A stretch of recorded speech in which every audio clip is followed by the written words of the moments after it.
Have a seat on your porcelain throne. It's time to talk some shit on the Powell movement.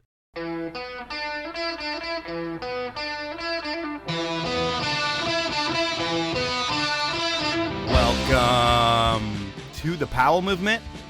I'm your host, Mike Powell, and first I want to clear the air. I've received a few messages regarding my outro with Zach Miller. I interviewed Zach a couple of weeks ago. He was the adaptive snowboarder who had cerebral palsy. And people didn't like how I said that, in my opinion, it wasn't fair that Zach was competing against people with one leg. Regardless of what anyone says, I do believe that, and I didn't mean to insult Zach. And to all of you who thought I really offended Zach, here's what he had to say about the whole deal. Great episode, man. I listened to it, and it's perfect. I appreciate those last comments too, and totally agree that I shouldn't be competing against amputees. Hopefully, the sport will grow enough for me to get my own category one day, and this podcast is a great way of spreading the word. So, I'm stoked that I didn't offend Zach. I'm sorry if I offended any of you, but that's what I really believe. It sounds like Zach believes that as well, so I wanted to address that before I got into things. And this week, for me and my family, well, it's back to treatment again. Ange goes for her 26th chemotherapy treatment. That is incredible. She has been a trooper through this whole thing, and it hasn't been all smiles or any smiles, really. She's still in pain, and this whole thing is really, really sad still, but it is what it is. We're doing what we can do, and hopefully science wins this battle and we can put it behind us. When I get through Ange's treatments, I'm on a plane to Colorado for the first Outside Festival. And I'm not sure what to expect, but I'm going to go. I'm going to interview people there, and I'm going to have a podcast from the event that I'll launch the day after it ends. So I'm going to be really, really busy this weekend. If you happen to be at Outside Festival, shoot me a message on Instagram and we'll meet up. I have stickers and maybe you'll make the podcast. I'm hoping for an incredible annual event, and I'll report back to you to let you know exactly what Outside Festival is all about and if it's worth your time next year. But what this intro is all about is my podcast this week. And I have a legendary skier who's skied everything: slope, pipe, urban, big air, backcountry, and he's got a grip of X Games hardware, gold included, to prove it. Peter Olenick was not just one of the best halfpipe skiers of his generation. He changed halfpipe skiing with his whiskey flip. He was also the guy who was having more fun than just about everyone else. While Peter found himself on a lot of podiums, he seemed most comfortable at the bar celebrating his exploits. But it wasn't always that way for Pete. And I'm not going to spoil anything with this intro. What I will do is let you know that my limited edition t-shirt is now for sale on my website. And if you buy one, you're going to get some free stickers from Die Cut Stickers in that front of the pocket tee. So you're going to get stickers, you're going to get a t-shirt, and you can find out all the deals over at thepowellmovement.com. For those of you who have been asking how you can support the show and how you can support my family and what we're going through, well, buying a t-shirt is the way to do that. Thank you for doing that. Thank you for telling your friends about the show. It really does help things grow. And finally, please listen to my sponsor ads and buy their products. I only work with the best brands in the business, and they are Outdoor Research, Liquid Force, Elon Skis, Stanley, Peter Glenn Ski and Sports, and Best Day Brewing. Now it's time to chat with Peter Olenick. You're born and raised in Aspen, Carbondale, but you're a leap year kid, so I think you had a birthday this year. How old does that make you? I did. Technically, it makes me 10 years old, translating into 40. And you're one of those dudes that's known for your skiing, but those that know you in the ski world, they know that you like to have a good time. And with birthdays that are few and far between, because you don't have a birthday every single year, what's the biggest birthday celebration that you've ever had? I would say my 21st was pretty big, even though it didn't line up with the 4 years, but this year was a pretty good one too. Went down to Cabo for a week of spring break golfing, which was really fun with a good crew. Thinking back to that 21 birthday, because there was a period in your life where you went from like straight edge, dyed hair Peter Olenick to like Playboy party boy Peter Olenick, I feel like. And did that happen by 21? Like, was that one of those big birthdays where you really sent it? That was right around the start. I pretty much didn't drink or do anything until 21. I was kind of a loser in high school, so I didn't even have to avoid peer pressure of drinking. I just didn't even get pressured. So that made it easy. And then I don't know what happened when I went 21, maybe going to school in Boulder, but that kicked off a nice little party run for me. For sure. And when I think about skiing, especially in your era, celebration was a big part of things. And the biggest celebration in skiing was always the Yoon Olsen Super Sessions. Can you describe that event? Yes. That event was always special. I remember when I was starting out my career, watching Steele Spence from Aspen go up to Yoon's event and it just looking and sounding like the coolest thing ever. And then got my first invite probably around 2005, and it did not disappoint. We got to ski. All our training and competitions were late in the evening and night, so you could go out after and party till the sun comes up, then sleep during the day, and then go compete. So that was a good time. We had a nice house full of athletes with a chandelier collecting female undergarments that grew rather large by the end of the week. I remember one thing from my first trip to Yoon's event. He was trying really hard to make it cool and unique and special. And so on the last night, the big celebration, he had a whole section of the bar reserved of this huge club. And he trucked in a bus load of 50 models from Stockholm to party with us. And that really changed the scene from being ski town, mostly guys, to being outnumbered by these beautiful Swedish women. That sounds like an incredible, life-changing experience. There was also a story about you winning a MacBook Pro that I heard that would be great for you to tell, as it involves another Powell Movement alumni. Yes, it does. So one of the years at Yoon's event, Simon Dumont's sponsored Target was there. Our friend Troy Michaels was the Target team manager. I went to ski camp with him long time before he was Target guy. Then he worked in Aspen, and he saw an opportunity to try and get me really drunk. And I was always bugging him to give me a computer because Simon had this nice Target embroidered computer that they gave him. And I was like, I want one of those.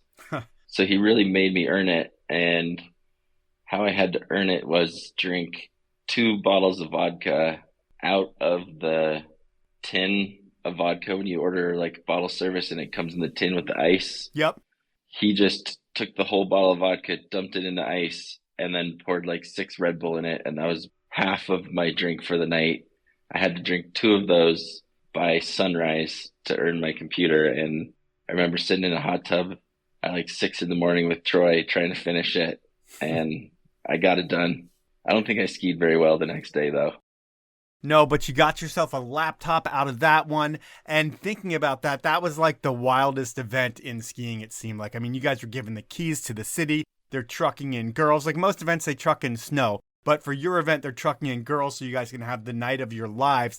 But when you think about the best of the best, because you and your crew seem to be like that last crew of partying skiers that really burnt the candle from both ends. But when you think of the biggest, the best night that you guys ever had, what would that be if you can remember? I think the best night probably was, it's not really related to skiing, but a whole smaller ski crew of us, we got invited to go to the Playboy Mansion. Whoa.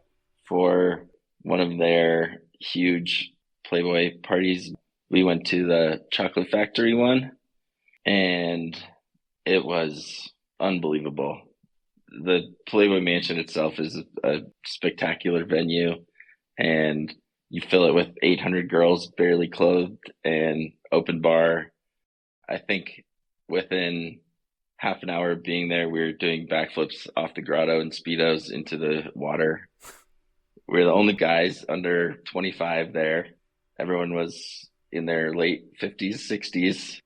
So we were drawing lots of attention and got to stay out all night, play around in the pool till 6 a.m. And there was a whole weekend event about it. And we had a really, really good time there. And the pictures that still exist would probably get us in trouble in most circles, but it was awesome. Is it one of those things where it's like The Hangover, where you guys want to look at the pictures once and then never show anybody again? Yep, pretty much. That's how it goes. I keep the record of most of the photos from all of our stuff for everybody. And occasionally when we get together now, we look back down memory road when we used to be cool. And when you think about the Playboy Mansion, because I've never been and I don't think I'll ever get an invite ever, which is totally fine. But it's one of those things where I imagine that it's women everywhere you look, but then like plates of drugs and alcohol everywhere. Was it one of those things or is that just my imagination? You're imagining it pretty correct. Just missing the pretty much porn aspect of it, of people just randomly having sex all over the place. So that added another element of entertainment for sure. And lots of celebrities were there. We got to meet Ron Jeremy. Oh, whoa. Yeah. So that's kind of cool if you watched porn 20 years ago. Yeah, he's got a huge dick. He does have a huge dick. Does he show it off when he's out in public? He wore clothes. He just had a black t-shirt and jeans on, and he looked super grimy and honestly could have taken home a way better looking girl than the one he left with. All right. Well, your life isn't all about partying by any means. I mean, when you think about coming up, were you born to ski? Like, did your folks move to Aspen because they loved to ski? Then they had kids and you grew up in like the best place in the world for skiers? Pretty much. My dad's from the East Coast. My mom's from Michigan. They moved out and met in Aspen and had us. At the time, my dad was running the restaurant at the bottom of Buttermilk. So we literally grew up on Buttermilk Mountain and started skiing at 20 months old and would ski every single day we had off school. And we kind of did racing, did a little bit of moguls, free skiing, mostly built jumps, and kind of messed around all the time and had a blast. So we loved it, and it's what we wanted to do. So it's you, your brother, and your sister. It sounds like you're put in the Aspen Valley Ski and Snowboard Club early on. That program had a guy, Chuck Severy, who was pretty much like, I don't want to say your ski dad, but it sounds like your ski dad for like a decade. Can you describe who that dude was and what he taught you? Yeah, he definitely was my ski dad until I was in 8th grade, and he died of colon cancer. And we're still like super close with his family, and he taught us just the love of skiing. And we had a group of 8 of us that skied always together. Every year we were in the same group, and he, when we were little, would like take little pieces of hot dog and put them on bottle rockets and shoot them off chairlifts, and like he called them weenies in space, and throwing little parachuter guys off the gondola just made skiing really fun for us. And then from there, when our instructor Chuck died, we got a replacement instructor for 1 year, and we were kind of like the hot group in the program, and they didn't really know who to put with us. And they picked this guy, Vince Leahy, and first day we're skiing with him, and he just throws a backflip on a mogul booter, and we were like, "Oh, we love you. We have to learn." And our parents were like, "You can't learn backflips." And we did secretly, and then had to tell them later. And I would think, though, with Chuck, he's your ski dad for a while, like you said, and then he gets cancer and dies. That has to be fucking really heavy for you. Like, is that the first adult thing you had to deal with in life? Is like this dude that you skied with every day just not being alive anymore? Yeah, that was super hard. And the first kind of heavy thing in my life was that. And I mean, there's this person we spent half our year with who had an amazing family, a bunch of kids, a little bit older than me, one that I looked up to a bunch, and then my age and my sister's age and my brother's age. So we were like very, very close with the Severy family, and Chuck's passing was definitely very hard, but kind of learned a bit in that to like keep doing what you love always, and that he'd be proud of everything that we've done with skiing and that I've accomplished. I know when I got in X Games, Buttermilk named a run after Chuck. So every year when I would like finish practice and we'd have a minute, I'd take a lap up and like ski his run and like ask him for some help. That's pretty cool. So you have the sadness of losing Chuck, You also had to deal with your folks getting divorced, I feel like, and that usually sucks. What kind of impact did it have on the Olenick kids? It was probably a amazing thing for us. I know a lot of divorce situations are really tough on everyone, but our parents did an amazing job of staying friends and working together, and we didn't really feel much of it. We kind of, when we were little, was just like, oh, we have 2 Christmases now. But like both our parents would go to soccer games and ski with us, and we got really amazing step parents out of it. And even to this day, like everyone is best friends, and we have birthdays and random dinners. And my parents flew over to Korea to watch me coach the Olympics together and shared a tiny hotel room for 10 days in Korea. And my mom upgraded my dad to first class, and like it's no big deal for us, which is pretty awesome and very unique, I think. Yeah, it's totally unique. You never hear me ask somebody about the divorce and then say it was awesome for us, but it's really cool that it was for you guys. One thing I know about Aspen is they've had a ski gang culture forever. And were you ever part of that ski gang culture? Or did you see it, or did it mean anything to you growing up?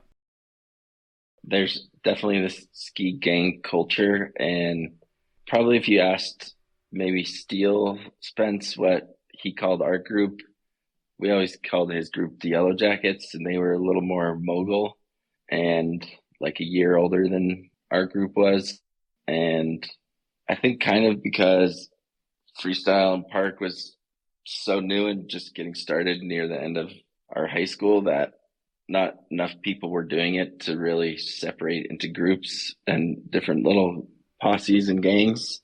But we definitely had a crew through high school and after, when I was training and skiing at home, that was pretty core to who we grew up with. You mentioned Steele Spence, and it was like there was two factions of kids, it seemed like.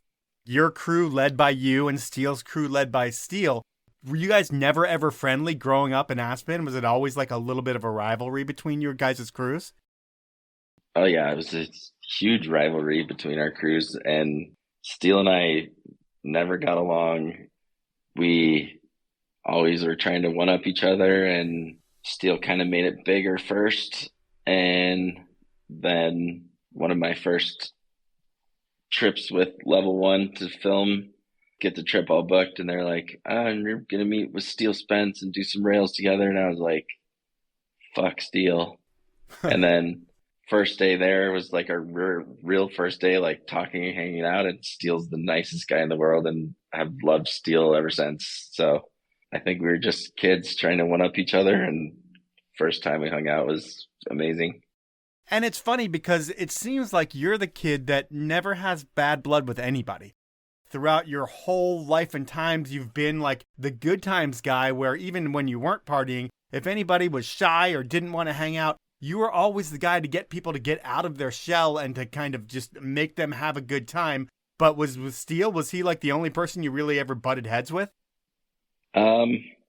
There's a couple little headbutting throughout the career. Steele was when we were little, and then after like our first trip together, like we were best friends from then, and later like both lived in Summit County together, and we're like couple friends with our girlfriend and my girlfriend and his wife. So that one faded really quickly. C.R. Johnson and I definitely had some headbutting, a few female related issues, and with Tanner Hall as well, kind of like depending on the day, could be good friends with him or enemies. But that was about it for me on the beef front. I mean, it seems like the C crew and you guys were two different crews. You were a little bit younger in your crew, and your guys were coming up and taking over, it seemed like. But when you were coming up in Aspen, the new school skiing movement was happening. Are you guys seeing that? Were you like the little Groms of Aspen, and were you aware of what was going on with Twin Tips and everything around that? Yeah, definitely. Maybe not the earliest, but I think like the first I was really aware with it was watching some X Games and then the movie 13. Okay. Which is pretty close to the beginning of the start. It's like 97, 98 right there. Yep. And that was kind of like right in the beginning of my high school, and watching that, I'd always wanted to be some sort of pro skier or elite ski bum, I guess, and could never really, growing up, like put a finger on what direction in skiing I wanted to go. I was kind of leaning towards big mountain, and then the whole twin tip revolution came around, and I was like, that's it, 100%. That's what I want to be doing. And went up to a summer camp in Whistler, started watching movies and just trying to like learn what we were seeing in the movies, and then quickly started surpassing a lot of those guys and going to competitions. And I remember one of the X Games qualifiers competing against Chris Turpin, who was my coach in Whistler, and he's like, what the hell happened? I was coaching you this summer and now you're kicking my ass at this competition. It's time for my first sponsor break, and I'm so stoked to have Liquid Force as a partner. Liquid Force has been supplying the world with the best wake gear since 1995, and that premium gear, the wake, park, boat, surf, and foil boards, are not just equipment, they're a statement that screams, I'm not just in this for the activity, this is my lifestyle. While Liquid Force boards are packed with technology that will make anyone from the first timer to the up-and-coming pro a better rider, they don't throw all that in your face. You feel that tech when you ride, and you'll find all the details around the tech on their website. But Liquid Force takes pride in creating a fun, inclusive culture that encourages everyone to escape the drama of everyday life and have some fun on the water. To make your summer better than ever before, head on over to liquidforce.com and see what I'm talking about. If you find something you like, I'm going to save you 15% with my one-time usage code. At checkout, enter the code POWEL15. That's all capital letters, the number 15 with no spaces, and you'll get that discount when you check out. My next sponsor is Peter Glenn Ski and Sports. Summer is right around the corner, and based on the past couple of years, it's going to get really, really hot. And getting in the water is the perfect way to enjoy the heat. But you need to do it right, and Peter Glenn is your one-stop shop for all of your needs this summer. Think wakeboard, water ski, kneeboard, tubes, swimwear. They have everything to make your summer more fun and functional. Peter Glenn has all the brands, all the products, a knowledgeable staff, a best-in-class website if you can't make it into their stores, and a low price guarantee. That's right. If you find a lower price on a product that Peter Glenn is selling at a reputable dealer, call up Peter Glenn, let them know that price. They will match that for you. That really does help support the show by buying from Peter Glenn, and they're going to give you free shipping on orders of $50 or more. Peter Glenn isn't one of those big guys trying to take over the industry. They're the mom and pop shop that you've trusted to get your gear you need at the best prices for over 70 years. To find out more, head on over to peterglenn.com. My final sponsor this round is Best Day Brewing. And while I love the taste of a good beer, I don't always need the alcohol. I mean, my life revolves around driving my kid places, running errands, interviewing people, and all of these things I do better when I don't have a head full of alcohol. These days, when I'm not partying, I still like to enjoy an ice-cold beer, and that's where Best Day Brewing comes into play. I love their hazy IPA, the Kolsch that you can get on all Alaska airline flights, their Electro Lime Cerveza, which is the first Mexican-style NA beer that I've loved, and their new white Belgian style.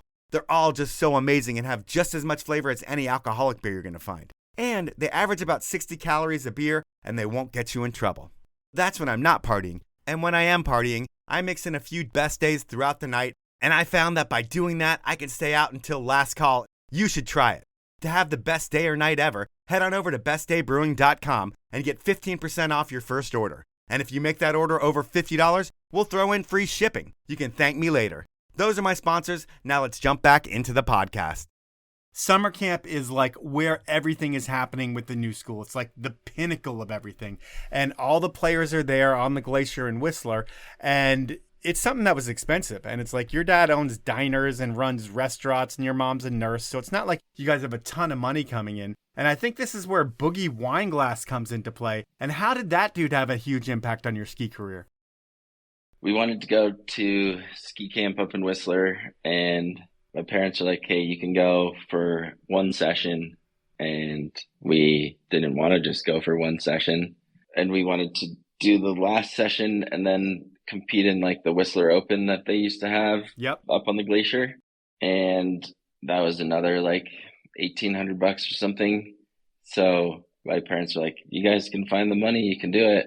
So my brother and I and our ski coach at the time, Vince, we went around Aspen like trying to get people to donate money for us. And we were coming up very empty because nobody knew anything about new school skiing and what was going on. And then we were sitting at breakfast just talking about it, and Boogie Wineglass was at a table next to us and overheard us, and he was like, "Come here, boys. How much money do you need? What are you trying to do?" And we were explaining it all to him, and he's like, "Here you go," and just busted out his checkbook and wrote us a check for the amount we need. So we got to go up and do our first like long ski camp and first competition at the end of it. And I think more than just the experience of getting to be like at camp and meeting all the pros and stuff was from that, and staying for the extra week, we got to be really close with Shane Zox, who ran High North Ski Camp. And the next year we got hired on as diggers. So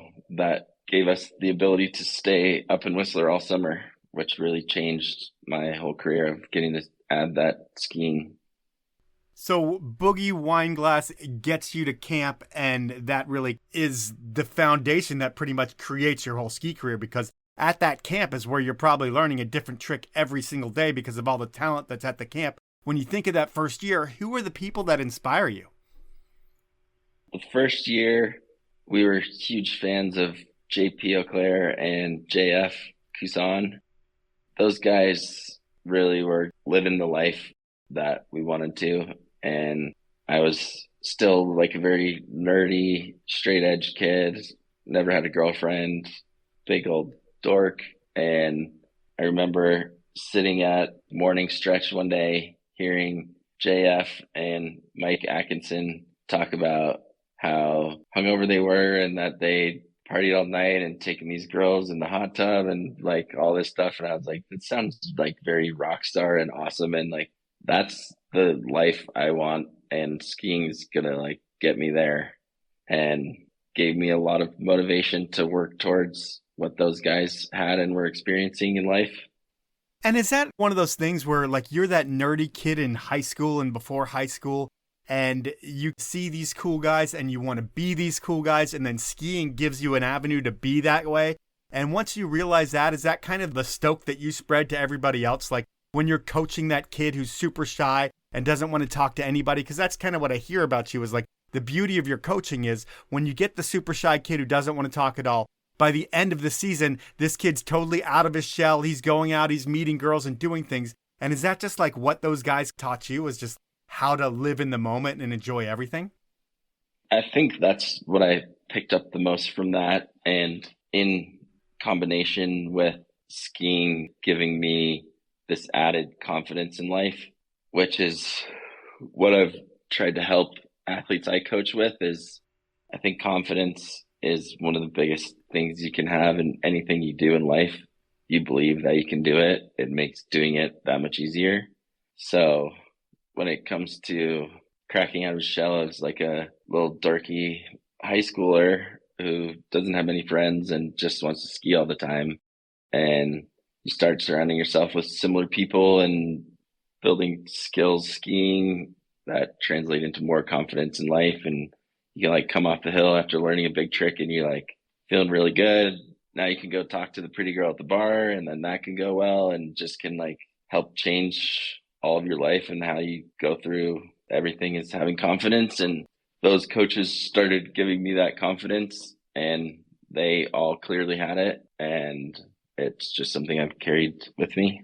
So skiing is one thing. I mean, you grow up skiing and there's all kinds of contests and things going on in Aspen, but it's when you get to High North when you finally start finding self-confidence and finally like being comfortable with who you are in your skin. And that's really what changes your life, is just that confidence level. Yes, I would say so. I think without it, you can't do what we did in skiing. Okay. And then you get home from camp, you learn a whole different bag of tricks. You're a talent that I think everybody in the Valley recognizes early on. And when do brands like Obermeyer and Solomon start realizing that you have talent and start supporting you? Did that happen early on as well? Obermeyer happened pretty early on, and Solomon happened after my first X Games qualifier. Chris Davenport was a big help in getting me in touch with the right people before the competition. And then I did really well at it. Not well enough to get into X Games, but well enough to tie Simon, who was starting to be their new golden boy, and helped get me on that elite Solomon program, which was who all the guys I was looking up to, younger, were skiing on. So, I mean, anybody who was anybody, especially in the contest world, was on Solomon at that point, it seemed like. yeah. Other than Tanner and people like that. But Solomon was killing it in that respect. So you got on them, and Obermeyer was like your hometown branch. So did they see you as like a little kid and see like your whole family and like, hey, we're going to hook up these kids because they're the future? Kind of. Klaus Obermeyer was involved in his company for a very, very long time. And we got to know Klaus being younger and skiing and everything. So when we started like looking for sponsors, we went into his office and he kind of was like, well, we need to do a little like catalog shoot kind of thing. Like, can you guys build a jump and wear some clothes on a sunny day? And we're like, sure, no problem. And he came up to that, and the photographer for them was also kind of their like team manager, but they didn't have a team really yet. He just kind of fell into that role with us, and Klaus loved our energy and attitude and our story of being from the Aspen Valley, and he got us some contracts, and that relationship lasted almost my whole career. So that was amazing. So you're this Aspen super grom when you're growing up. And then by the time you get to high school, you've already got support from Obermeyer. And this is all around the time that I think the X Games announces that they're going to move to Aspen in like 2000. And is that like a shit your pants moment when you realize that everything you care about in the world, the pinnacle event, is going to move to your hometown and be there every year? Yeah, that was an amazing moment. It made it seem much more doable because it was going to be home, even though that has no standing on who gets invites. It just put it that much more like in my face. And then the first year in 2000, the X qualifier I talk about, they used to do a last chance qualifier, and I went to that in North Star, and Simon Dumont and I tied for fourth, and they took 3 spots, and X Games gave Simon an alternate spot and not me. And I got really bummed out about that. And then they ended up having more people get hurt in practice than they had alternates for. And I'm standing at the bottom watching, and Chris Davenport's doing announcing. He goes, someone just pulled out. You're up. Go. Get to the top. I had to like scramble, get all my ski gear. I get up to the top. I don't know like any of the pros at this time. I like just ski past security and I get up. I've had no practice runs. It's about to start. And I'm like, they told me at the bottom I was in now. And all the guys get on the radio and they're like, we don't even know who you are. You're not in. And I was like, what? And I remember Tanner lobbying, just let him go. And I had to wait 2 more years till I could actually compete. Well, the next year you went and you crashed, right? It was like you were right there and then you crashed at the end and didn't get into the X Games 2 years in a row, X Games at your hometown, and you don't make it through the qualifiers, but you're so close. That has to be so frustrating. Yeah, it was. And it also, like at that time, because it was such a young sport and young people and new people coming up every year and month, it was like every year I don't make it, it seemed farther away. And so are you lobbying on your part? Are you going to like the X Games organizers and being like, hey, can I get an alternate spot? Are you kind of doing everything you can to try to make sure you get in? Yeah, so the first year that I didn't get in, they said the reason I couldn't compete was because they didn't have pictures taken for headshots on TV. Huh. I was like, okay, well, that's a ridiculous thing. So the next year, like months before X Games, talking to the organizers, like, hey, I live in Aspen. I'm going to be there. I'll be ready. Can we just take headshots in case you have more people get hurt again or whatever? And they said no. And then same thing happened that year. And they ran only 17 of 20 spots. And I'm just standing at the bottom like, come on. And so I have this like 2-year argument with the X Games organizers basically about taking headshots so that if needed, I can compete. And I didn't win that battle. So you don't get in that year. And it's funny because like while people should start knowing you for contests, it's like in 2002 is when you start filming with Berman in Level 1. I think it's you and your brother filming with them. And yeah, how did that thing come together? That kind of came together through the US Open at Vail. They had this crazy long course set up and it had rail options on every feature of the park. and I was really good at rails then and not so good at jumping.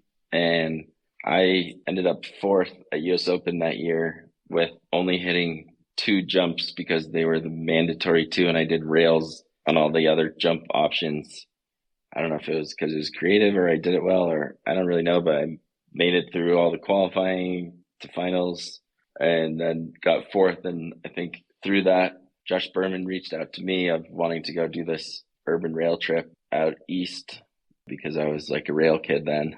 Who's on that trip with you on that first rail trip for you? Because it's funny, the last thing I think of you as a rail kid, but then when I go back and watch some of the stuff in the beginning of your career, it was like jumps weren't your forte. Like if there was a slope style option of jump or rail, you were always taking the rail back then. Yep. So that first trip was hilarious, especially with how things in life have worked out now. But Scott Hibbert picked me up at the airport, and first thing we did was drive up north into Canada and went to Mont Tremblant to do a big air. And I'm still like straight edge Pete. Scott Hibbert's one of the wildest guys in skiing. We meet up with Dave Creighton and Steele Spence and Philou Poirier. And I'm like rookie sleeping on the couch in like the hotel room that we had for the competition. And at like 4 a.m, Dave Creighton is banging on the window on the balcony, like 5 floors up. He climbed up the outside of the building, hammered, drunk the night before the competition. And I'm like, what is this idiot doing? Let him in. He missed all of practice the next day, hungover, shows up, does switch 10, first hit, wins the competition. And I'm like, wait, you can do that and party like that? That was the name of the game back then, it seems like.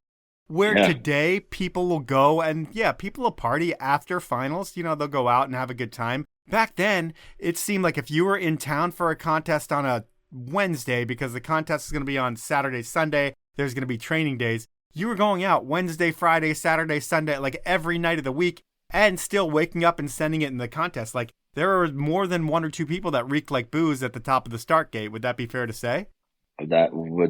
I would say more people reeked like booze than didn't. That was just part of the game. No one took it as seriously as anybody does today. Yeah. And I mean, even your title sponsors like Solomon would be, hey, we're having our huge X Games party the night before your pipe finals. You have to be at it. Right. And you have to be partying. You walk in and they're like, here's free Red Bull vodkas and here's free this and that. And it's like, all right, here we go. It was so crazy what a different time that was. But this is all before that. I mean, you're filming with Level 1. You filmed a bunch with Warren Miller. You filmed with Poor Boys. Were you in Tangerine Dream too? I was in Tangerine Dream. And then do you film with MSP? I never filmed like a full segment with MSP. I filmed some things with them, but never like a full segment. I kind of had like committed early on to filming with Level 1 and Poor Boys and TGR, and then doing a 4th segment was just too much every year. But Level 1 and Poor Boys were my first starts, and then got into TGR. So you filmed with everybody. I mean, you might not have had a full segment with MSP, but you filmed with them. You filmed with Warren Miller. I mean, all the big people you filmed with, and you did it all when you were really young. When you think about that, was there one film company that was like a better experience than the others, or what was your most memorable film trip? Probably one of the more memorable film trips was doing a heli trip to Alaska with TGR. They wanted to try and do like a heli trip that was not as much skiing lines, but more building jumps and hitting cliffs and doing things like that. So we went up there with my brother, myself, Sage Catabriga, Ryan, and Matt Collins. And we started with building jumps and turned into like, we're up here in Alaska with helicopters. What the hell are we doing wasting days building jumps? So it turned into like 3 weeks of trying to ski lines, and I'd never done anything like that. Neither had my brother, and we were with one of the best people ever teaching us in Sage, and had lots of drink it blue nights because it's a rule you have to do to make it sunny the next day. And 2 of the guys from TGR had lived in Girdwood for over a year, so they knew tons of local people. And the Alyeska Resort treated us amazing. We all had our own hotel rooms and like free passes to go ski on the mountain when it was helly weather. And I think I learned so much from that, and then got to be in like a very big segment of TGR's movie and film their really fun Tangerine Dream intro with the whole TGR crew up in Wyoming. And that was just like a wild thing, filming that whole intro. And of course, it was like half the day filming, half the day drinking in the bar with a bunch of rowdy Montana, Wyoming guys. Back then, the TGR boys knew how to turn it on. When I think about your partying, were you strictly just like a drinker per se? Because I didn't party that much with you. I'd see you at the bars a bunch of different times. But I mean, it didn't seem like you guys were doing drugs or anything like that or smoking weed or anything. It just seemed like you guys drank a lot. Would that be accurate?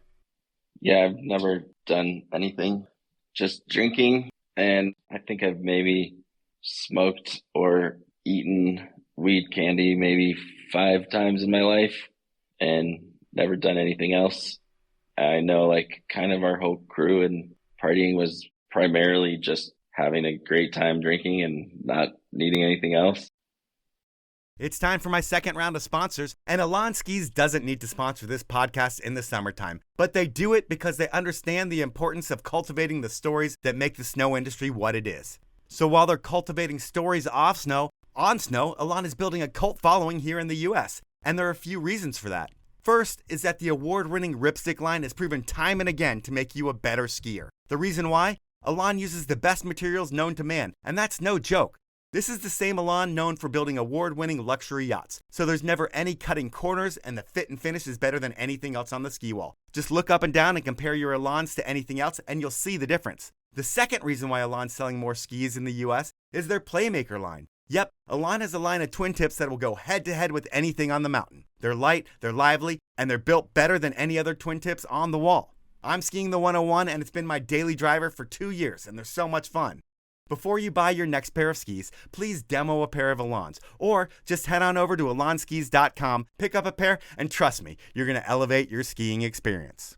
Next up, it's Outdoor Research, and I've been using OR products since I moved to Seattle almost 25 years ago because they outperform everything on the market. I mean, Outdoor Research builds products to perform in the wet, soggy, cold weather of the Pacific Northwest. And when you live where we do, you need to have the best in class, and that's what OR's always been. While OR's always been known for building the industry-leading gear for mountaineers, and they still do that, over the past few years, they've been focusing on working with their A-list athletes in the ski and snowboard world to create new fits and kits for the snow scene, which everyone has seen on X Games podiums and on legends like Mark Abma. And now, OR is launching its freewheel mountain bike collection, and there's no cutting corners here either. Well, I could tell you about it. Here's what the folks at Free Hub Magazine had to say about what OR is doing in bike. Outdoor Research, with its legacy rooted in scientific inquiry and a passion for the outdoors, has once again raised the bar, offering riding gear that's not just functional, but also stylish and durable. The meticulous designs and thoughtful engineering of the Freewheel collection have the power to transform the mountain biking experience. Reviews don't get much better than that, and to see all the new products that OR has, head on over to outdoorresearch.com. My final sponsor this round is Stanley, the iconic Northwest brand that invented the category of keeping things hot and cold over 100 years ago. You remember Stanley from your grandfather's green thermos that kept his coffee hot and cold forever when he took you out on adventures. Well, Stanley still makes that bottle and so much more. I know you know this because they are absolutely blowing up all over the world. With Stanley, you can think tumblers, water bottles, barware, camping utensils, coolers, vacuum bottles. There really is something for everyone, and you aren't going to find them overpriced like a lot of copycat designer brands that have popped up recently. Stanley is the originator, and they pride themselves on providing you with the best products at the best value. And that value gets even better when you shop with my code. That's right, when you head on over to stanley1913.com and go shopping, when you check out, enter the code SNOW30, that's all one word, the number 30 and no spaces, and you'll get 30% off your entire order. Those are my sponsors. Now let's jump back into the podcast. Filming was something that you did early on, but contests are what made Peter Olenick. And when you get to that first X Games qualifier event, we figured out that you didn't make it those first 2 times, but I think that's where you meet Simon and Sammy. Is that kind of where you start becoming friends with your crew? Because I don't think Sammy ever became part of your full-on crew, but it was like you, Simon, Colby West, TJ, Jossie Wells. And was it at those qualifiers where you guys first start meeting and become fast friends? Simon and I became pretty quick friends on that first level 1 film trip I went on. He came out to a couple rail shoots with us between school because we were in his neck of the woods. And then we also went to a few competitions that they wouldn't let Simon and I compete in because we were too young. And so Simon and I were just hanging out, talking shit about everyone. And he was also straight edge at that time. So we got along very well. But then through the competitions, and I think one of the big ones was one of Yoon's events up in Sweden, where I became good friends with Jossie and TJ and Luke Van Valen and Colby, and started our own little like posse in the ski world pretty much. Yeah, you guys became a traveling band of brothers, it seemed like, and that was pretty cool. But I guess what I should really talk about is that in like 0405, the big contest for you is the qualifier for X Games. Do you go into that year with a different mentality, or is it business as usual? Because after 2 years of not making it into X Games, you have to be pretty frustrated, and then you eventually do make it in for slope and pipe. Can you take us through the highlight of that weekend? Yeah, so this qualifier was moved to Breckenridge, and been doing a lot of training there. And I always knew, for like at least the past 2 years when I was really close to making it, that I had the skills and I could make it into X Games. And not only that, once I got there, I could compete with those guys. Like I knew that I could do that. And at this point in my career, I really didn't do half pipe at all. I did a couple like shoots in pipe and learned a trick during the shoot. And that's pretty much the extent of my pipe skiing. So I was focused on slopestyle, and I wouldn't have even done pipe probably, but registering for them, it was like another $25 to do pipe. So I was like, fuck it, I might as well do both and increase my chances. Yeah. And they were on the same day.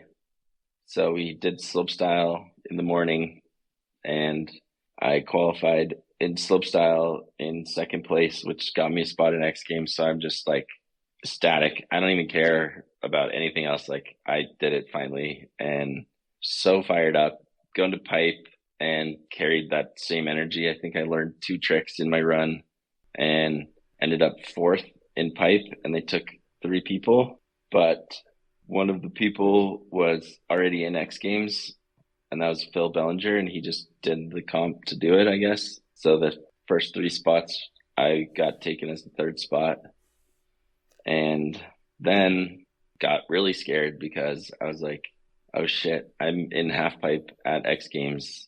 First time it's going to be at night. It's going to be so icy and fast. And the year before was the year that Candide and CR went so big in the pipe, and I was like, I have to try and ski at that level. Like, what the fuck? I can't do that.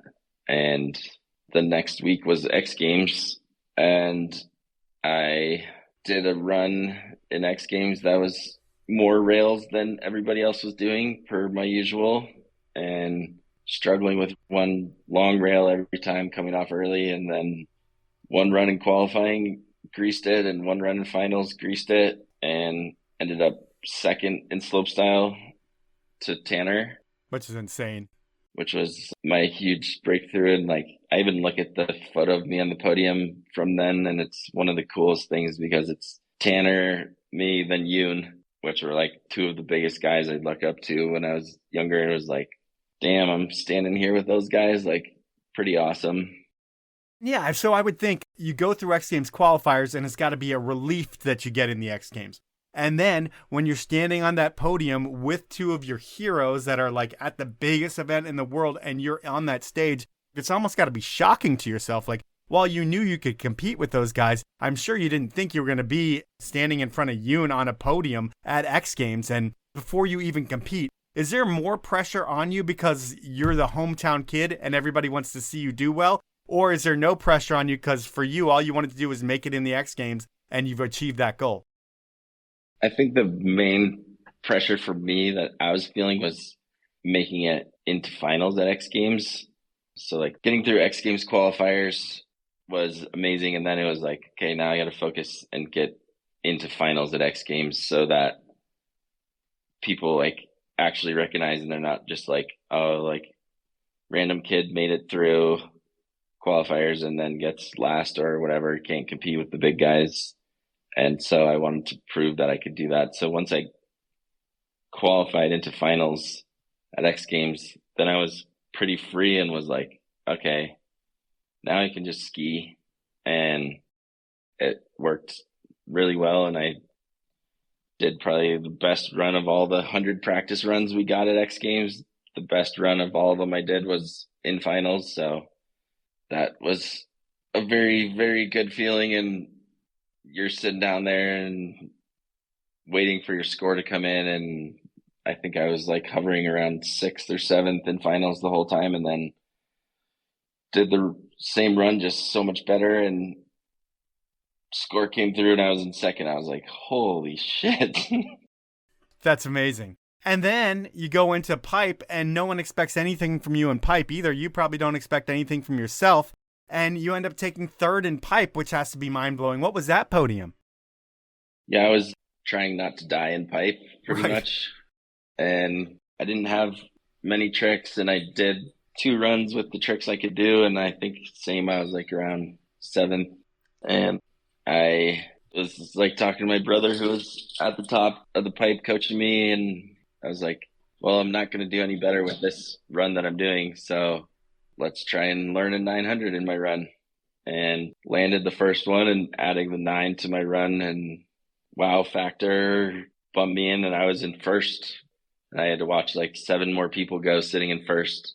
TV camera like focused right on me at the bottom at every score coming in, and I'd never been in a position like that in any event. So it was like really crazy just sitting there. My whole family, the whole town was out supporting me, and it was the last night of X Games, and watching people come through, and like Dave Creighton had easily the best run of the night, and his ski fell off on the last hit, even though he landed it, and the judges like docked him.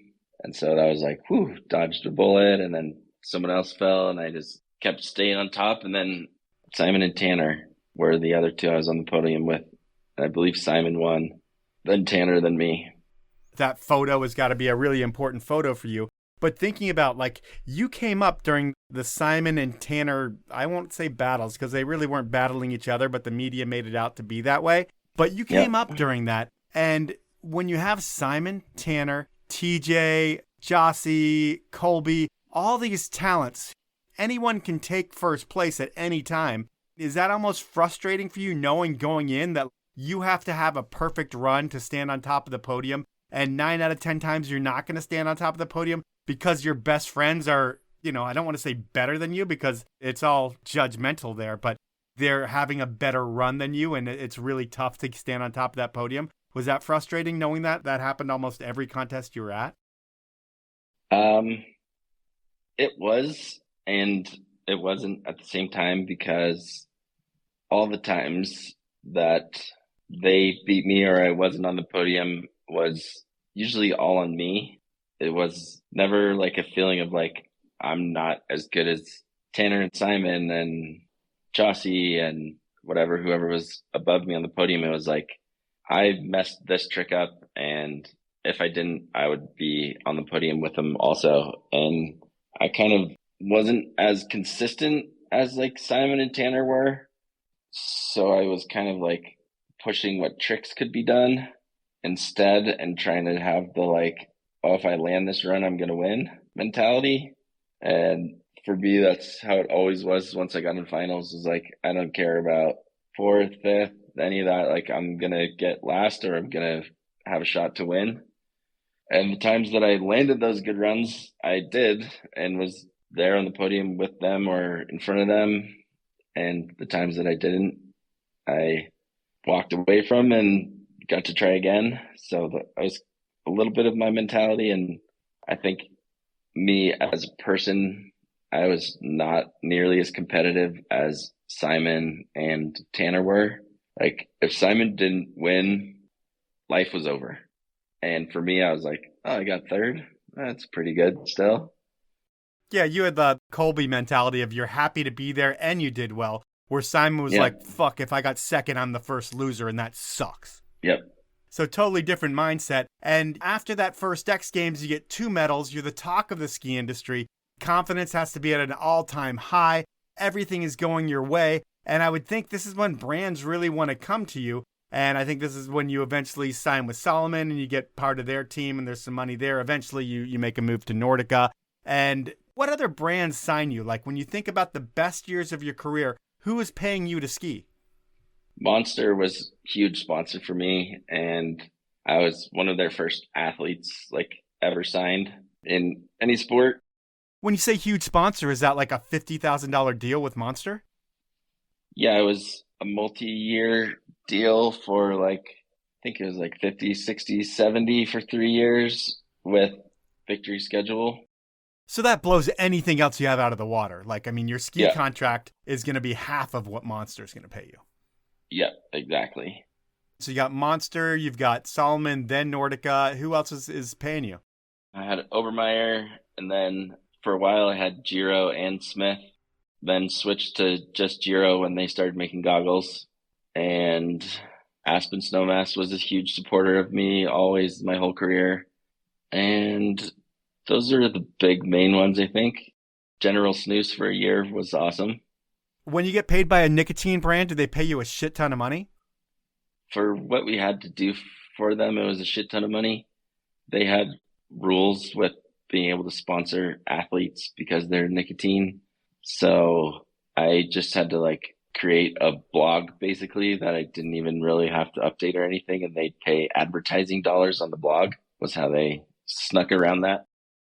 Okay. So you have some big brands. You have a great energy drink sponsorship. Are you able to make a couple $100,000 a year as a skier by the time you're like 22 years old? Yeah, I think, probably around 22 is making around 200 a year, depending how the contest season would go. But back then, that was a really good salary and let us do a lot of dumb shit and waste a lot of money, which was really fun. Yeah, did you save anything? Did you buy a house or any kind of assets, or is it all just like blow it if you got it? It was a combination of both. I bought 3 houses.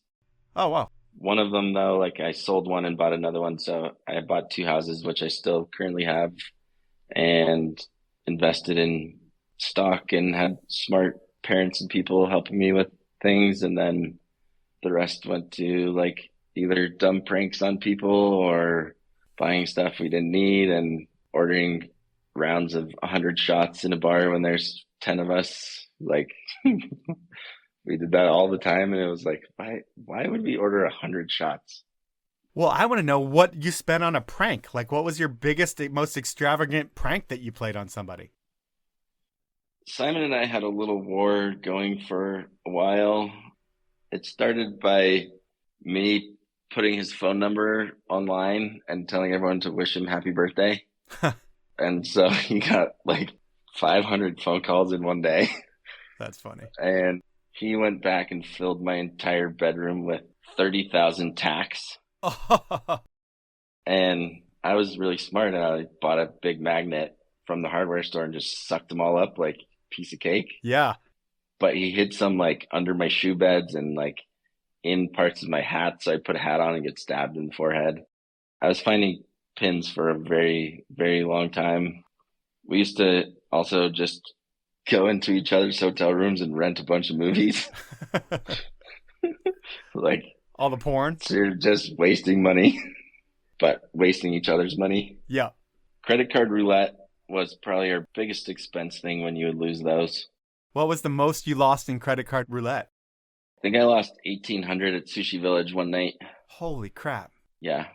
Well, I guess that all pays itself back because at that time, Simon was like a killer. I mean, he was standing on top of the podium more than you were standing on top of the podium. And when you guys would be on top, that would mean the 10% rule. You have to give 10% of your salary to the boys for drinking at the bar. And I guess when you're getting seconds and thirds, you don't have to pay the 10% rule as much as Simon. Did you ever have to pay a huge 10% rule? I paid one at X Games when I won High Air. It was Sunday night of X, and a bunch of bars had like private parties going on, and we got out of the venue late, and so we just went to this kind of like local bar I know, and the owner used to like work with my dad back in the day, so he kind of just let us have free reign. I just gave him my credit card, and they just put all the bottles out on the bar that we could just grab and take. And it was just like full open bar. And I don't even think they charged us for half the things, but they're like, just don't spray champagne on the ceiling. 2 seconds later, champagne's dripping off the ceiling from everywhere. Like, it was the most fun party night I had at X Games was that one, because it was not any random people. It was all my friends from Boulder and growing up in the Valley, and then the whole ski world, from photographers and filmers and media guys to the athletes to everyone. We were all like in one spot without a bunch of random people, and it was really fun. Awesome, man. Well, we're getting to a point where I've got to get through a few more things before we can call this a podcast, and you have about 25 more minutes to talk. So I'm going to just fast forward a little bit ahead. And you had mentioned you paid a big tab at the X Games in 2011 for your high air. That was your X Games gold medal. And how important was that for you? Because given it wasn't for slopestyle or pipe, it was a new event and a side event, but it's still a pretty cool one for high air. And does that mean the world to you to finally get a gold at X Games after you had gotten a bronze a couple years before in 2007? I'll talk about that in a couple minutes, but getting that gold, was that something you could finally check off the list? Like, damn, I finally got this one that I've always wanted. That was a huge thing, and also like really made me realize how much more important gold is over silver and bronze. Like, it's a huge deal to win that. And I think that event for me, even though it wasn't like slopestyle or pipe, it was a night that I think I should have won pipe anyway.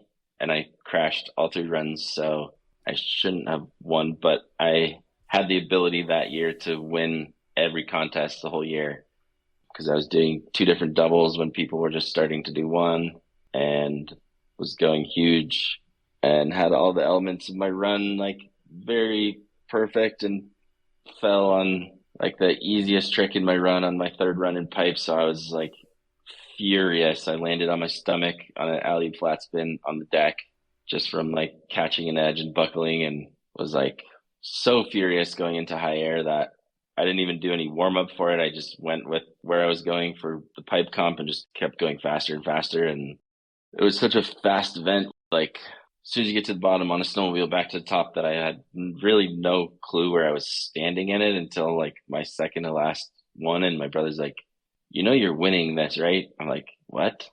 He's like, yeah, you're in first by like 1.5 feet over everyone, but you're 25. So why don't you just go 25 feet? I was like, okay. And I didn't quite do it. I did 24 feet, 11 inches. And that bumped up my highest air by almost a foot and was like 2 feet over everybody else. So that was a huge night for me. And then on the podium, didn't even know this, but they surprised me with a Guinness World Record and had someone there from Guinness with a plaque for me. So that was really, really cool. That's so sick. I didn't know that. That's incredible. Yeah. And that's like one of the most amazing parts of your career, and maybe arguably the most important contest moment of your career. But something that you did that happened back in 2007 that I think you hang your hat on, or you should hang your hat on, is you helped change halfpipe skiing. And Tanner, Simon, all those guys who did some amazing things, they can't say they changed halfpipe skiing, given they elevated the sport and they progressed it to another level. But the most innovative thing to happen in pipe skiing over the past 20 years or 25 years really is the double flip. And while all the future spins can be cool, the double unlocked a whole new category of trick. And when did the idea of the double first come into your head? I remember kind of going into that 2006, 2007 season of like, okay, I need a new trick in pipe that nobody else can do. And at the same time, Yoon was doing his kangaroo flip on slopestyle jumps. And I was like, that seems like I could do that in the pipe. Like, I think I could do that. And not really anyone else had even thought of doing double flips in the pipe. The sport wasn't quite there yet, but I was like, I'm going to make it there for me, and then everyone else can try and catch up.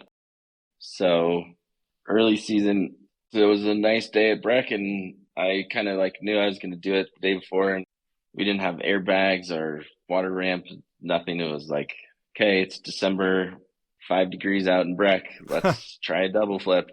And I put on one hockey elbow pad on my right arm because I thought if anything, I would land on the deck on my right side. Sure. So I had one hockey pad on my right elbow and just sent it and tried the first one and pretty much did exactly what I thought I was going to do, which was land on my side. But I didn't land on the deck, so that was a very big bonus. I landed on the wall, but on my side. And then after I tried the first one, by the time I got back up to the top of the pipe, people had already been talking about me trying it. And Scott Gaffney from Matchstick was there, and he started filming me trying them. And Yoon Olsen was filming with them at Breck the same day. And Yoon was there at the pipe and saw me do my second one, which I like put to my feet and then washed out. And when I popped back out of the pipe, Yoon was like, I'm actually quitting pipe now forever. I'm never doing half pipe again. And he actually never did. I retired Yoon Olsen from pipe skiing. And then I landed the third one and the fourth one that I did. And that was my day of learning it. The next competition was a ski tour up in Sun Valley, Idaho, and it was minus 17 out.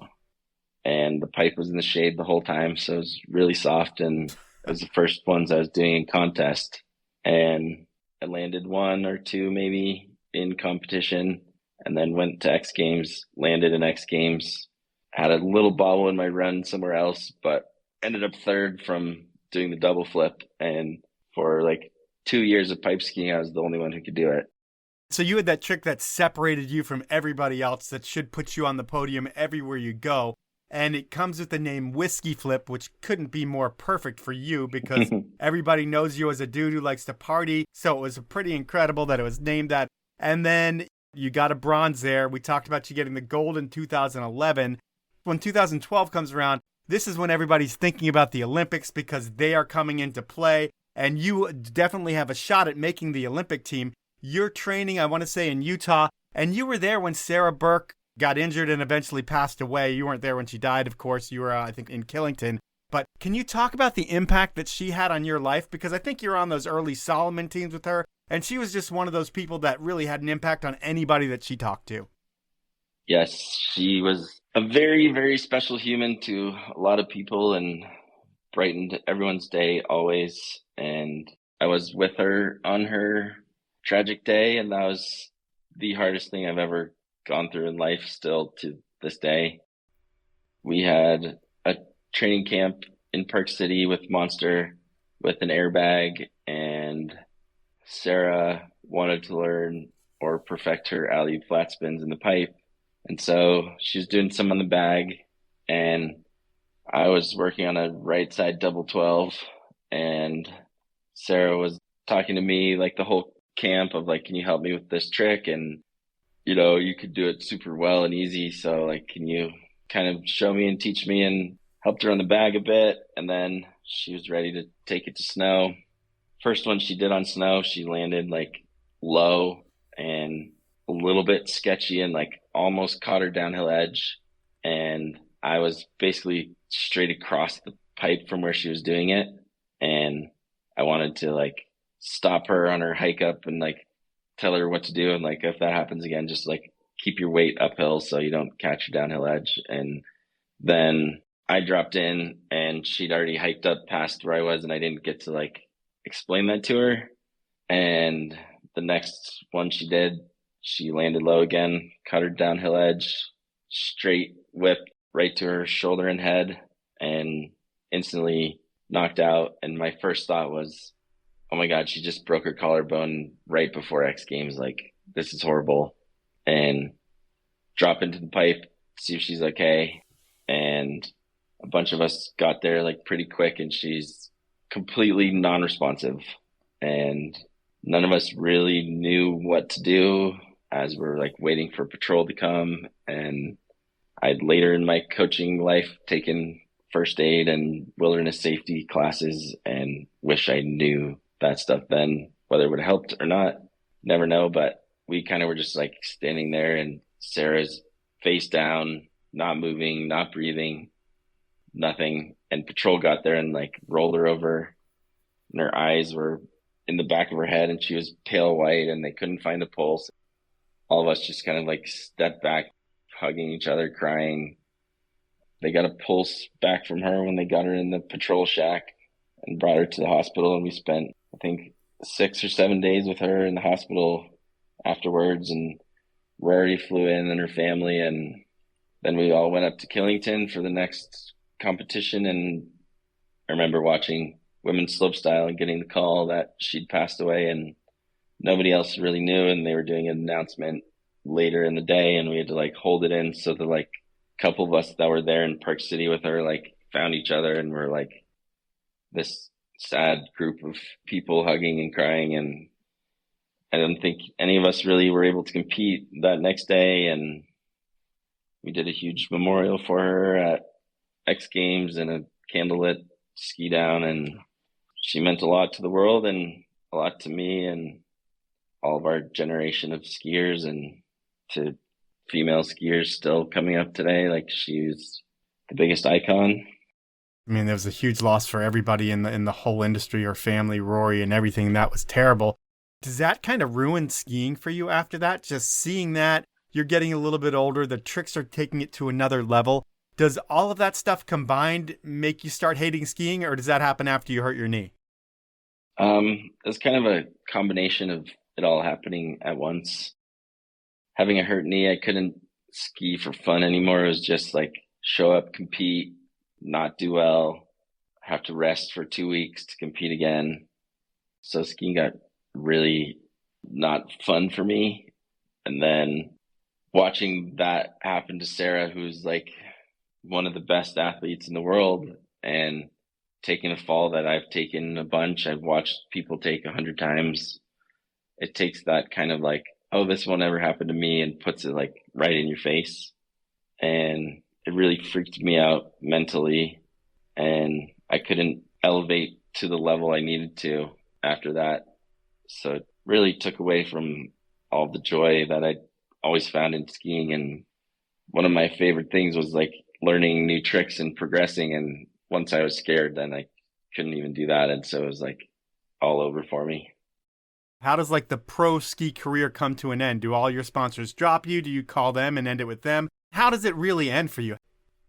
2013, I almost made like a comeback. I was starting to feel like normal-ish again, and I had to go do an X qualifier again, and got beaten by Alex Ferreira, who at the time, of course, I was pissed because I wanted to get back in X Games, but no one more deserving to get his first shot in X Games than Alex. So I'm glad that he got that.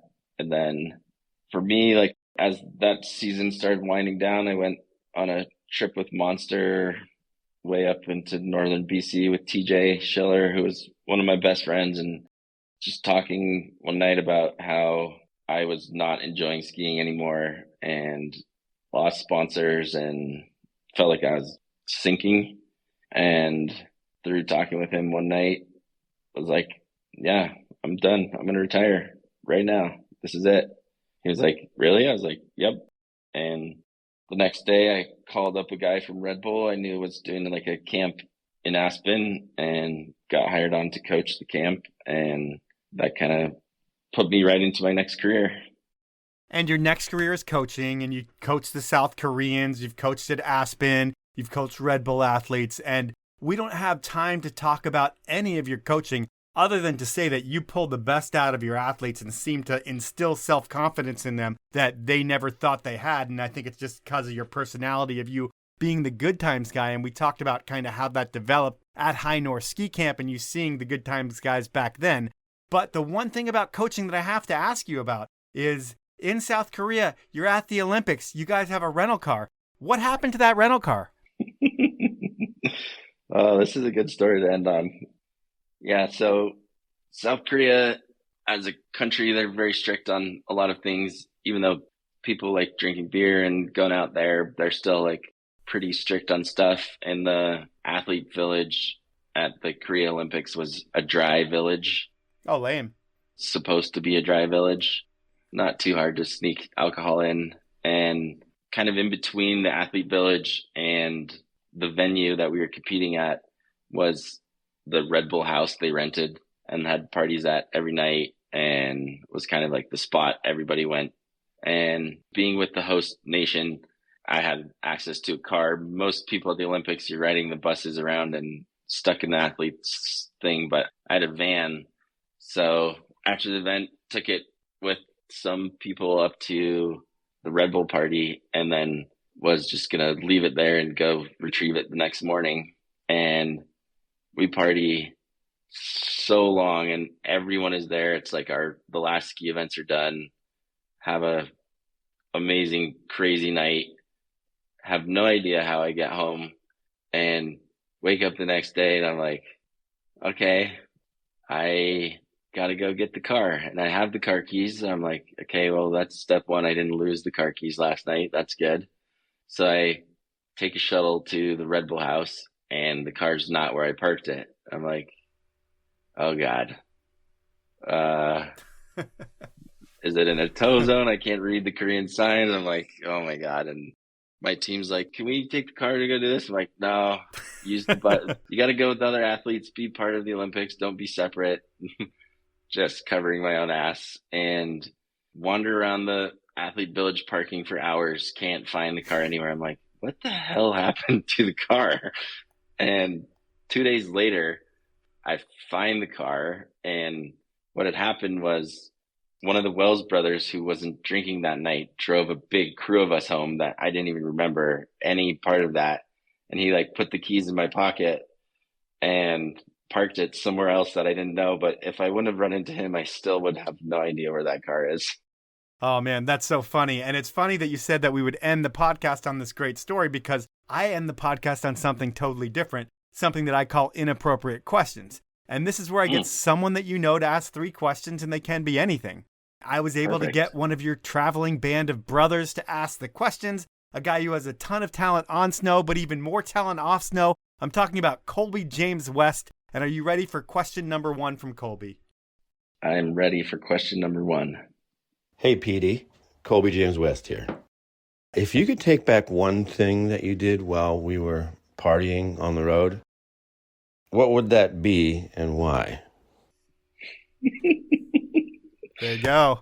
Colby is pretty easy, comes to mind very quickly. We were at a ski tour in Breckenridge, and we had horrible winds that blew the halfpipe lights into the middle of the halfpipe. So there's glass in the pipe. So we had like a week delay on the whole thing. And they had this huge music tent set up for Michael Franti and all these people to come play, and a like athlete VIP section that we can't ski, we can't train. So we just partied a bunch at it. And in the process of doing that, one of the nights we found a credit card. Me mostly found a credit card.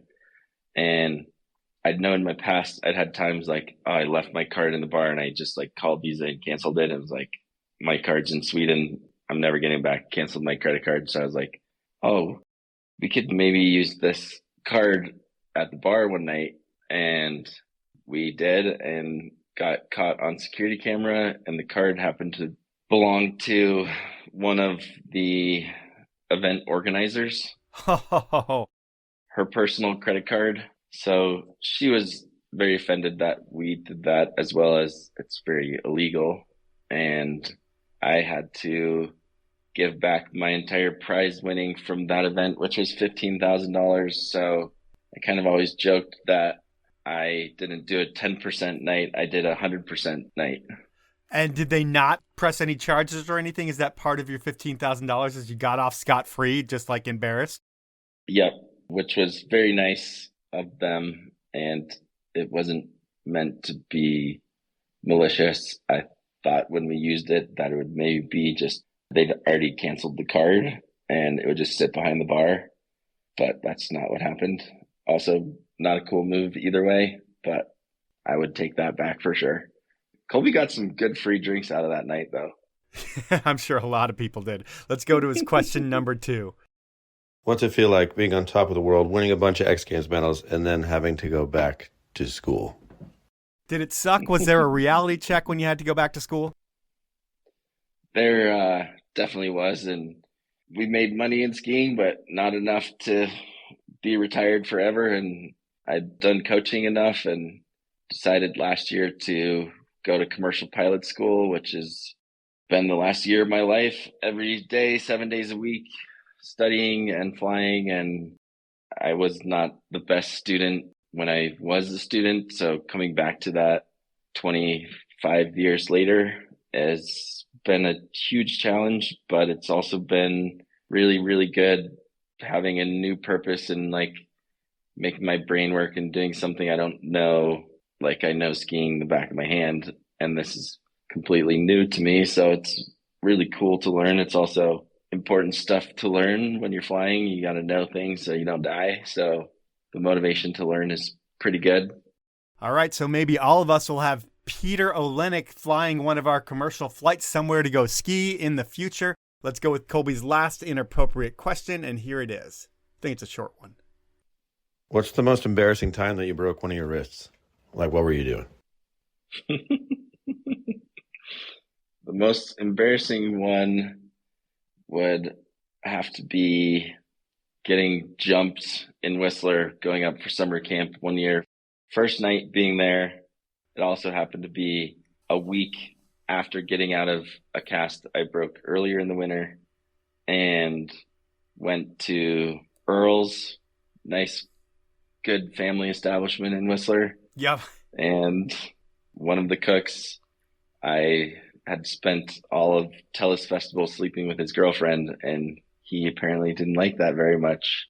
So he and his friends jumped us outside of Earl's the first night and broke my wrist, and had to go back to the hospital and get another cast put on. So that was like cast 1 to cast 2 right in a row, and show up to work the next day. I showed up, didn't have a broken arm. Then the night happened, and then I was at camp the next morning with a broken arm. Oh, it's funny, man. You expect that from those people from Surrey who go up and visit Whistler, but you don't expect it from the guys who work at Earl's. But that's what happens when you sleep with one of the cook's girlfriends. You paid the price there. It costs you a wrist. That's Inappropriate Questions. That's our podcast. And while I didn't know you that well during your pro career, you were one of those dudes that I always liked to see, because you always seemed to be the coolest person in your crew, the one without ego or attitude, and you always looked to be like the life of the party, making sure everybody else was taking that shot or everybody was having that drink. And everyone needs to have a friend like you in their crew. And when you weren't busy being the life of the party, you helped change the sport. That's something that no one could ever take away from, and no one can really say about themselves, but you can. It's a cool story, and I thank you for your time. Thank you very much. It's been an honor, and love the podcast, hearing everyone else's stories, and keep them going. So that was time with Peter Olenick, and what a fun interview that was. Pete has no filter, and he's not afraid to tell it like it was. And from what I saw with Pete in his career, because I was around traveling at that point, he was at the top of his game when the sport was so fun. And while the competitors were athletes, they all had a little ski bum in them first and foremost, and that created a fun lifestyle. While the tricks are crazier today, the big thing that's missing is the style and the fun factor, and no one had more fun than Peter Olenick. That's the podcast. At this point, I want to ask you to review me wherever you listen. Most of you, even my good friends, don't do this, but there's almost 10,000 of you, and every review does help, so please leave one after you buy your t-shirt. Thank you for doing that. Thank you for listening, and please, please, please support the incredible brands that make this show happen. They are Outdoor Research, Liquid Force, Elon Skis, Stanley, Peter Glenn Ski and Sports, and Best Day Brewing. Have a great week, everyone.